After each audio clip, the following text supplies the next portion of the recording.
Okay.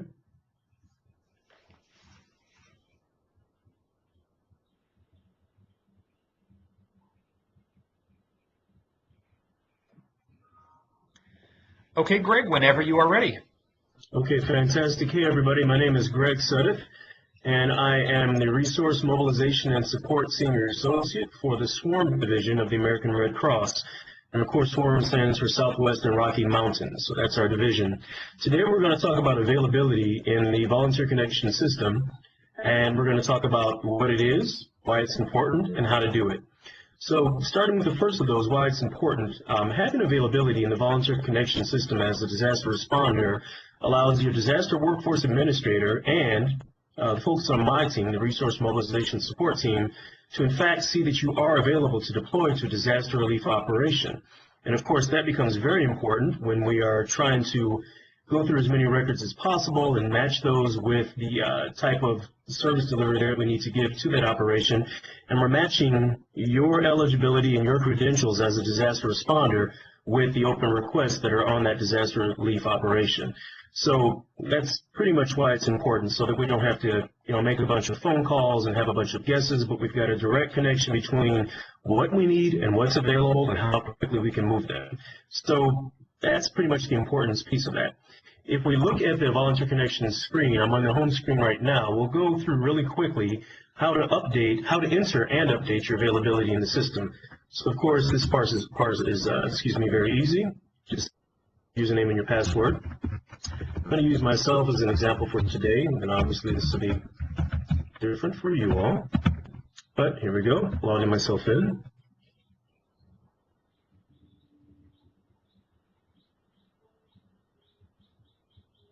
Okay, fantastic. When you're on your home screen, first thing that you want to do is take a look at your profile. If you click on that. And once you have your profile information, if you scroll a bit, on the far right side of all the initial tabs that you have to choose from, you'll see one that says Disaster Responder. It's right there. I'm going to go ahead and click on that. When you enter Disaster Response field, the very first thing that you'll see there is your availability. Now, as you see here, there's a checkbox that says Confirm Availability. We'll get back to that in a second. What I want to do right now is actually enter availability, and then we'll come back to confirming it. So the first step is entering, so we want to click Edit in the Disaster Responder Availability field. Now, as you can see here, there's 4 different opportunities to update your availability. And the reason that the system is designed that way is because everybody has real lives, and you have things like graduations and vacations and children being born and all the rest. So what this allows you to do is get very, very specific about putting your availability in. So say, for example, that you wanted to be available for the months of July and August, but you wanted to take September off, but you didn't want to have to come back around after August and put in the rest of your availability. You could simply put in each individual time, or dates I should say, that you're available, and the system would capture it. So for example here, I have them available from the end of July to the end of August. And let's say that I want to take September off, that's fine. If I just put in the beginning of October here, then the system would notate that I've got availability from July and August, skipping September, but then available for October. So that, in fact, is what we're going to do for my availability number 2 field. Just click on the calendar, it opens up, and you change over to the month that you want. In this case, it's going to be October.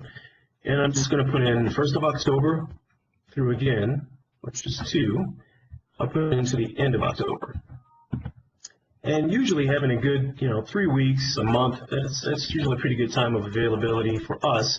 The average disaster response operation asks for you to be available for 2 weeks to actually deploy to it. So if you factor that in, that's usually a pretty good time frame. So you'll see down here there's another checkbox that says notify me when my availability is expiring. So what the system will do is, I believe within 2 weeks and then a week again before your availability expires, you will get a notification from the system to let you know that if, for example, you're somewhere around 8/15, so you're somewhere around August 15th, the system will say one of your availabilities is about to expire, would you like to update that? And then, of course, you have the option to do so. At any rate, once you've put in your availability, you go over to the Submit button, click Submit.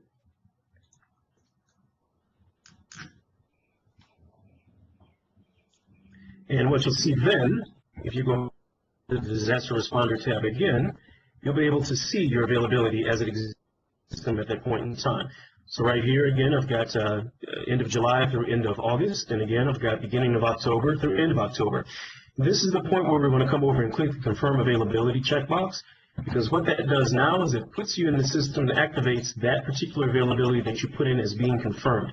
That lets us know that, yes, you took the first step of putting in your availability, but it also says that you are aware that these are your dates. So what that does is that shortens the guessing process for us to be able to reach out to you and say, we know, for example, that this disaster responder is available right now to us because they have looked at what they put in and confirmed that it's available. So that's pretty much it. It's fairly simple.